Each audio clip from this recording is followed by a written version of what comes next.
Nama saya Muhammad Rizky Arianto, biasa dipanggil Rizky. Oke, jadi boleh saya panggil Kak Rizky ya? Boleh, boleh. Oke, Kak Rizky dari RAR ini ya? Iya benar, RAR. Boleh Suskar. dijelasin sedikit tentang RAR ini kan? Oke, jadi RAR Suskar sendiri kita itu jualan produk ya. Produknya itu ada pembersih sepatu tanpa air, dan Wow. satu lagi deodorize antibakterial. Ada aroma kopi dan juga bubble gum. Oke, keren banget ya. Mungkin bisa dibilang ini yang pertama juga ya di Palembang Untuk ya? di Sumsel. Ya, Pertama untuk di Sumsel ya, Benar. bahkan yang pertama di Pertama di di Sumsel, Sumsel. benar.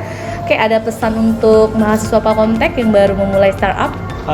Untuk mahasiswa ya, Ya, karena saya juga baru selesai kuliah juga, jadi sama-sama mahasiswa. Teman-teman itu kalau punya ide jangan cuma dibilangin aja ya, tapi walaupun itu cuma baru rancangan doang, itu Iya. harus dieksekusi. Sekecil apapun ide itu harus dieksekusi. Jadi kita tahu, oh ini idenya bagus, oh ini idenya Iya. enggak. Kalaupun enggak, ya nggak usah takut gagal, karena di Iya. muda itu kita harus menghabiskan jatah gagal sebanyak oke. mungkin. Oke, intinya jangan pernah takut gagal ya. Benar sekali. Berani memulai dari sekarang.